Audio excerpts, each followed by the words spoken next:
Welcome to our session today called Student Voice and Choice to Support Authenticity in Interdisciplinary Literacy. This presentation highlights the structure of how to do an interdisciplinary project, but our specific project was for students to identify a problem in their community that was meaningful to them, and then they tried to find solutions to that problem. They researched and analyzed solutions, developed a public policy to address the problem, and presented their findings to an authentic audience. This presentation was created by Victoria Begg and me, Meg Dombrow. Unfortunately, Victoria is unable to be here today, but you'll hear her perspective as a former teacher and instructional coach throughout the presentation.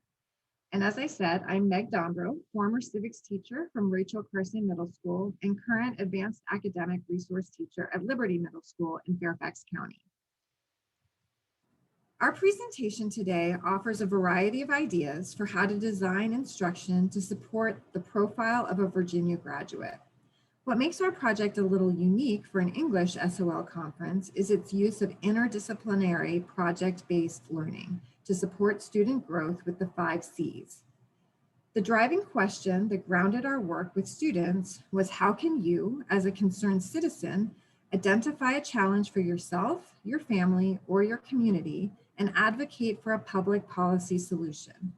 We wanted to provide students an opportunity to align new knowledge and skills with their personal passions and interests so that what we were doing in our classrooms was more relevant to students' lives. As a cross-curricular team in civics, science, and English, we shifted away from traditional assessment in order to move towards student-driven, authentic learning experiences. We believe that now, more than ever, it is important to invite discussion about the societal changes our world faces to help students process some of the chaos and take ownership of what matters most to them. Our project is primarily a research project that also has students exploring a variety of nonfiction texts to prepare a presentation of their learning. Victoria commented that as a secondary English teacher, it was eye-opening to her to see how the goals in her content overlapped with the goals of her teammates' content. Secondary teachers are often siloed and feel a great burden to teach so many higher-level critical thinking skills.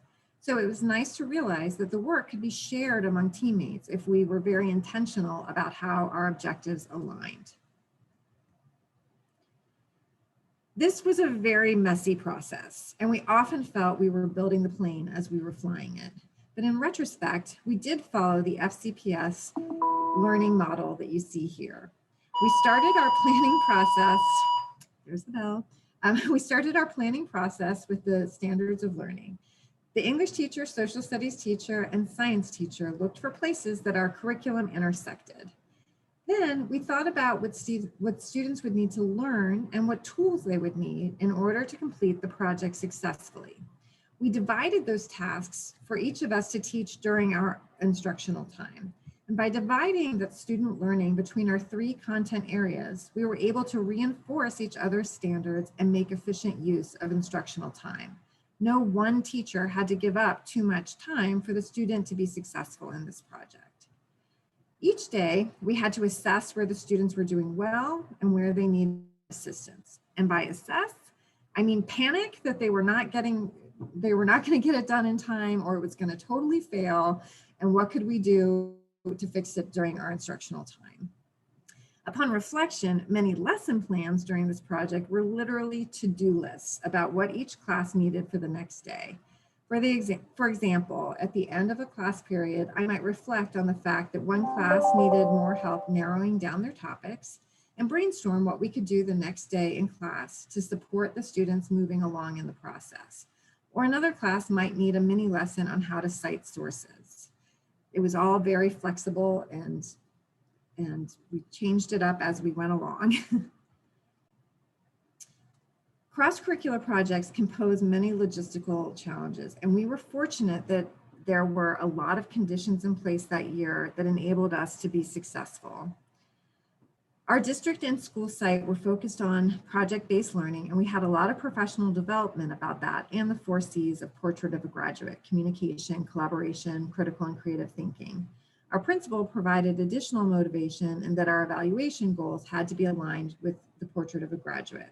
There were also structures in place that help facilitate teacher collaboration, such as common planning time and loosely structured homeroom that we call Panther time, that provided additional time for teachers to conference with students. We also took advantage of informal time like hall duty to continue communication about student progress and other reflections about the project. That often meant that during hall duty, I would approach a teammate and say something like, "The lesson in my class today totally bombed. Can you try and reiterate it in science today?" But we were able to support each other in our goals and standards. So you can see in this team calendar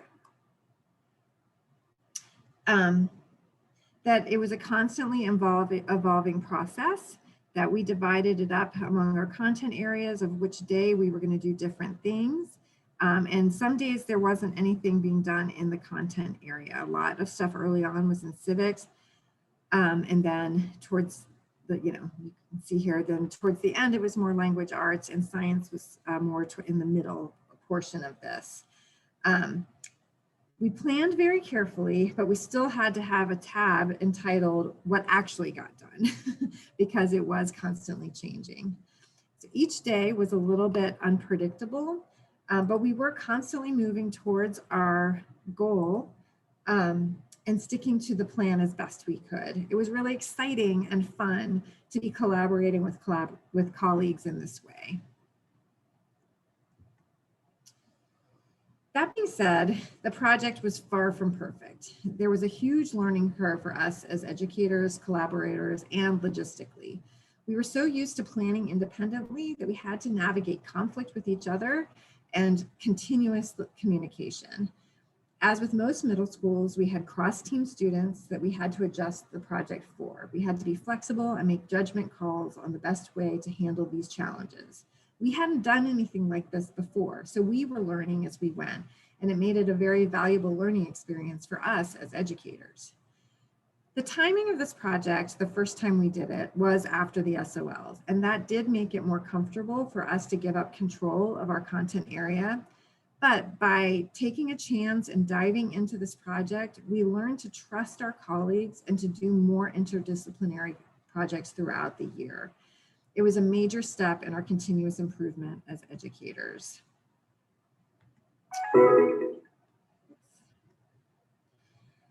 This presentation is a framework, and we can't give you an exact roadmap on how to do a project like this because it will be different depending on your students and their learning needs.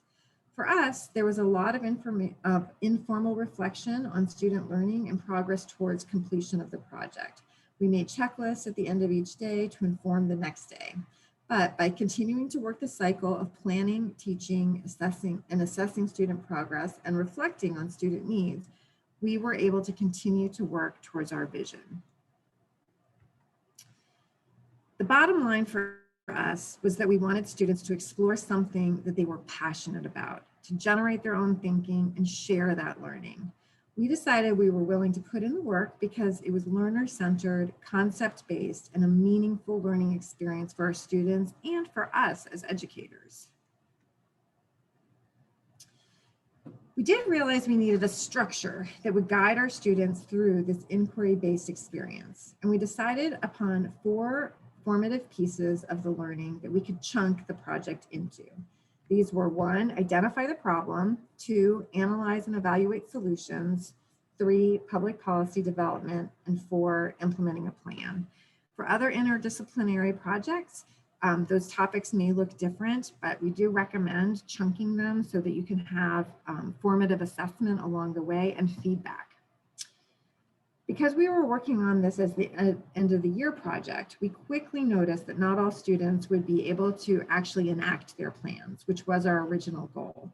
But we could still ask students to plan how they would implement it if they had more time. That meant developing the policy and action plan pieces of the project were combined, and we placed greater emphasis on reflection. Ultimately, this was a benefit because we were able to gather valuable student feedback about the project and to help us improve, and students were able to notice their own growth as engaged citizens and critical thinkers. We wanted to have one place where all student work could be captured and tracked so that students weren't struggling to find which Google Classroom to go to or what document to click on. So as a result, we developed one Google Classroom page and a student notes slide deck that included all the research and brainstorming parts of the project in one place. We color-coded the slides. As you can see here, we color-coded them. So it was easy to tell students where to start and to stop each day in class. Just the yellow slides this week, for instance, or maybe, or just slides 10 and 11 today. But it was easy to see what students were working on as we circulated the room during work time. And this, having all of this in one place and one structure that they just continued to work on was really helpful for students who struggle with executive functioning skills.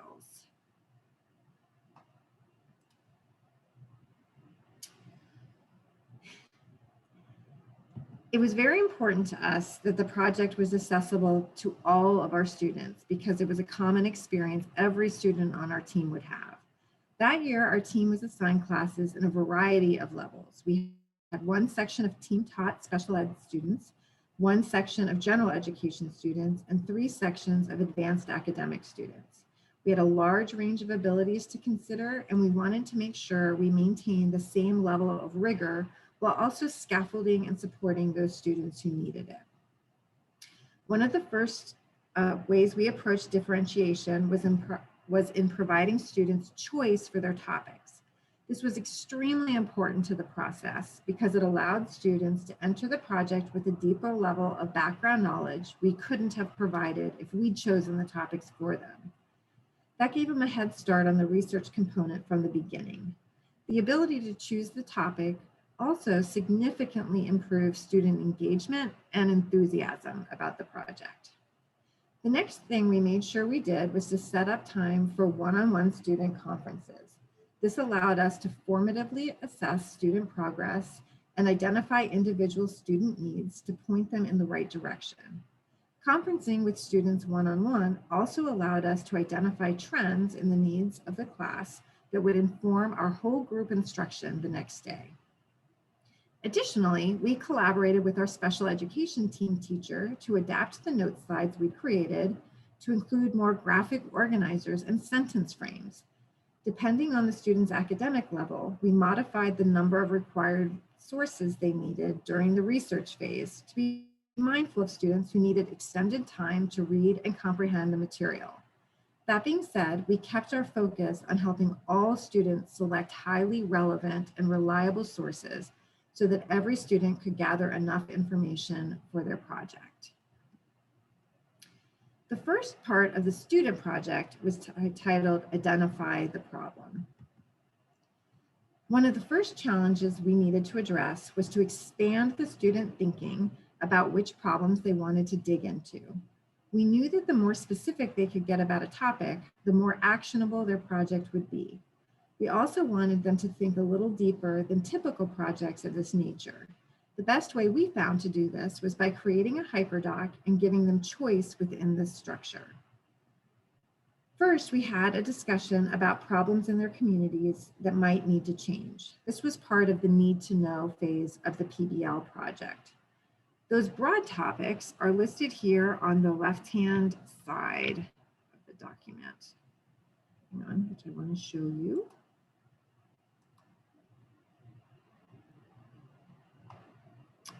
So you can see the broad topics here on the left-hand side, and then specific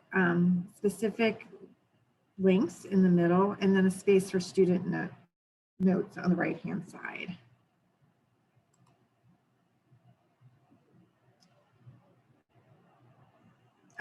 So the broad topics were listed on the left-hand side, and then the teachers with some student volunteers found links to articles and videos that got more specific and in-depth about within each topic. And students were welcome to add to the hyperdoc as they did their research. Within this framework, we could guide student choice towards some content area we might have wanted to see represented from each of our program of studies. and from each of our content area standards. But it's important not to be too restrictive about student choice. The fact that they can pick a topic they are passionate about is integral to this project. If we were to do this today, I'm certain that students would identify topics about the pandemic and their perspectives and lived experience during this historic time period. It's important that the project be relevant and flexible in that manner. The structure we're presenting today offers a way for students to unpack the experiences they are living through and to honor the importance of their lives outside of school. And this helped me as a civics teacher address media literacy and other current events that are really important in the social studies standards. Once we expanded their thinking about each topic through the hyperdoc and other reading assignments, we needed them to narrow it down to something that could be researched within the time frame available. Within civics class, we created posters with the heading from the hyperdoc on them, and students moved from station to station with their partners, adding their thinking about the topic. This helped students explore the different aspects of the big topics. This also made the thinking of their classmates visible to each student. On the example you see here, you can see that students narrowed the topic of environment and climate change to much more specific topics like fracking, endangered species, and polyurethane products, among many, many more. The second part of the student project was titled Analyze and Evaluate Solutions. For this part of the project, our end goal was to have students gain an understanding of the variety of policies that already existed around their topic and to inform a new policy that they would design. This slide is the graphic organizer we included in their notes in that structure we showed you earlier. We taught students how to hyperlink their websites in the policy box of the slide and then summarize what they read using the categories below: overview, advantages, disadvantages, controversies, and disagreements. Students had to examine at least 2 existing policies, but some students wanted to take notes of 3 to 5 policies to help them gather ideas from each that they thought that they might want to include in the policy they would propose. We made sure to model detailed note-taking using an example from a familiar product like a neighborhood pool policy from a fictional homeowners association. Before we released the students to explore the vastness of the internet, we had to ask ourselves, what else do students need to know in order to take effective notes and gather useful information about current policies? If we just gave students the graphic organizer, they might have selected unreliable websites or sites that didn't have the information they needed. We had to ensure that they were going to choose helpful sources so we didn't waste any time during the research process. We knew that our librarians had worked with students on finding and citing reliable sources. So during English class, we had them come in and do some review lessons about the tools and resources students had already used, as well as how those tools and resources apply to this project. For example, students have learned the acronym PACO in 7th grade, which stood for Purpose, Authority, Accuracy, Currency, and Objectivity. And the librarians created a Google form to test if a source fit all of these criteria for a reliable source. We also knew that students had learned how to use Noodle tools in 7th grade, so we reviewed how to set up a works cited page for this project. And finally, we knew that they had learned about how to use databases in the library and added a review demonstration to the lesson about how to access the databases and which databases would be most helpful for this particular project. None of this took us very much class time because we were building on what other educators in the building had already done, emphasizing again that teacher collaboration can improve student learning while decreasing the time used in any one content area. Once students had reviewed what a reliable source was, how to cite it, and how to access the databases, it was time to practice those skills with a formative task before they started research on current policies. We figured we could kill 2 birds with 1 stone if we had them practicing the skill sets in a mini research task that allowed them to explore other examples of real-world activism and policy change. For this assignment, students were asked to choose 1 name from a list of 30 people who have influenced a variety of policies in the US. Most of the names are people that students had never heard of before, which further reinforced the idea that real change starts with normal, everyday people like them. Students had to answer 4 research questions about their person. What were they known for? What did they advocate for? What was their personal connection to it? What are 2 ways they advocated? And what was the final outcome of their work? And they had to cite sources. After we knew they had these research skills in place, students went on to take notes about the policies and actions that existed around their own topics. Thus, the Analyze Solutions part of the project not only had students looking at creative solutions people had found for their topic, but also creative solutions to other topics as well. The emphasis was on getting students to think outside the box and be inspired by a variety of ideas.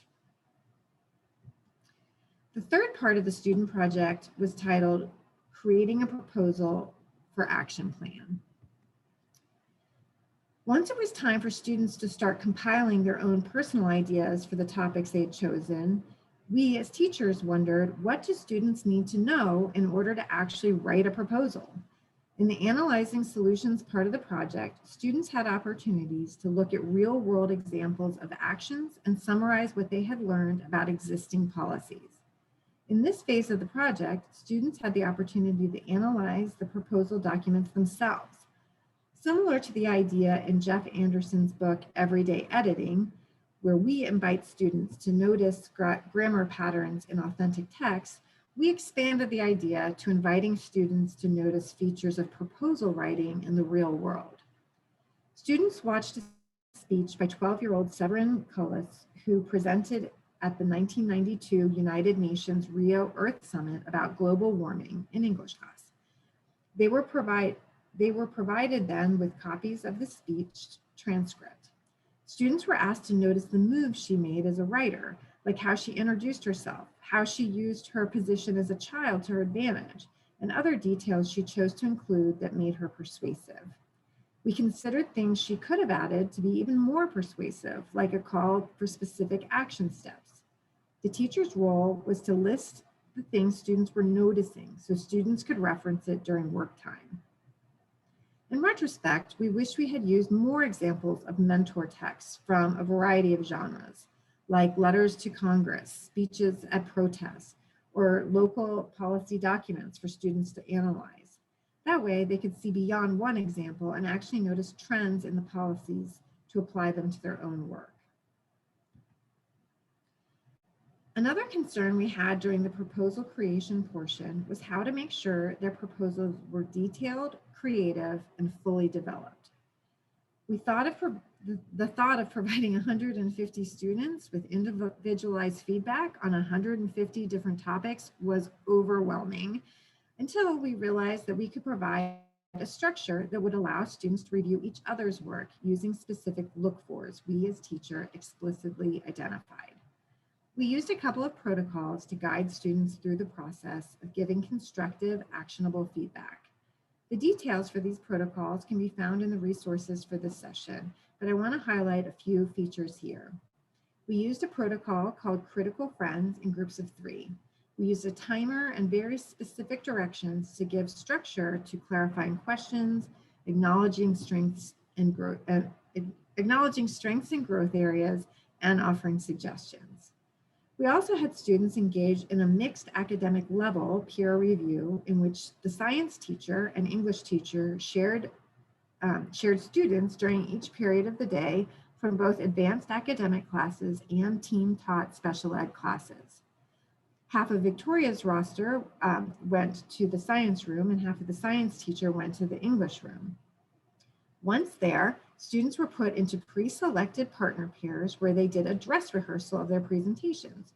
Students were given a checklist to listen and look for certain items in the presentation and completed a 3-2-1 feedback protocol about 1 thing they liked, 2 questions they still had, and 3 suggestions for how to improve it even more. Students were able to see models of the project from their own peer, which increased motivation greatly.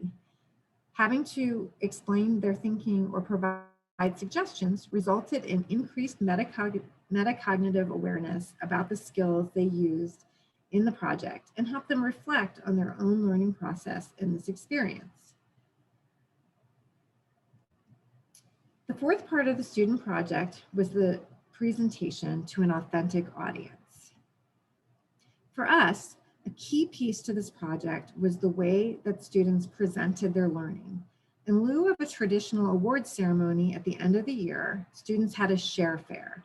This worked well with our focus on equity in that every child had a project to share and every parent was invited to see their child shine. This also created an authentic audience that increased student motivation. We held the share fair in the cafeteria, and students were broken up into 3 groups, yellow, purple, and blue. When the blue group was presenting, the yellow and purple group were observing presentations and giving feedback on the share fair peer feedback form. During this project, we were challenged to define the differences between feedback and assessment. Teachers and students gave a lot of feedback about the learning and products along the way. So by the end of the project, it was very easy to assess student achievement. Reflection from both students and teachers was integral to our continued educational journeys. And there were multiple times throughout this project where reflection was integrated. Once the presentations were completed, we asked for student feedback about what they had learned while doing this project and what they would do differently in the future. This reflection was done in the same student notes slide deck that they were working on throughout the project. We also asked students in another form feedback they had about the structure of the project. We were able to learn a lot about how to improve this project based on the comments we received from them. As educators, we were also leading by example. This was definitely a learning experience for us. And in a way, we were doing a PBL of our own. Essentially, our guiding question was, how can I, as a middle school teacher, develop a cross-curricular project that will support student learning in the core content areas of English, social studies, and science?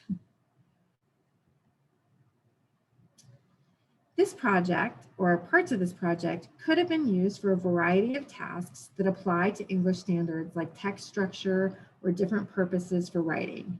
And identify the problem, students could have been asked to write formal expository essays explaining their topics.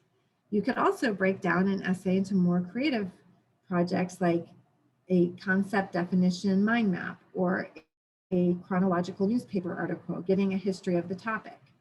During the analyze solutions phase, students could have written a compare-contrast article for 2 existing policies or created a cause and effect infographic to show the flaws in some of the policies they researched. Finally, during the proposal phase, students could have been asked to write formal persuasive essays to present their idea. This could have been reframed as an op-ed newspaper highlighting a problem and possible solution along the process to enact the solution. There are many ways to extend this project to make more connections with writing. Another reflection that we had is how to incorporate this throughout the school year, which would have provided a lot more buy-in from the students and also other opportunities to reinforce each other's content area as we move throughout the school year. There are also many opportunities to extend this project in a cross-curricular way. When we did it, students were given the assignment in civics class to write to an elected representative about their issue and suggest a solution to the problem they had identified. In English, the teacher conducted a mini lesson on audience, tone, grammar, and mechanics. And in science, students were required to incorporate a graph or chart representing some sort of data from the project. There are lots of ways to connect this to standards in all content areas by using your imagination and planning together. Thank you so much for your time and attention today. We are really proud of how this project worked out for our students and our interdisciplinary team. But as you can see, it could look very different depending on your particular school site and student body. We believe this is a valuable experience for both teachers and students. It provides rigorous and relevant learning experiences that all students can be successful in. Please email us with any questions you have about implementing this at your school site.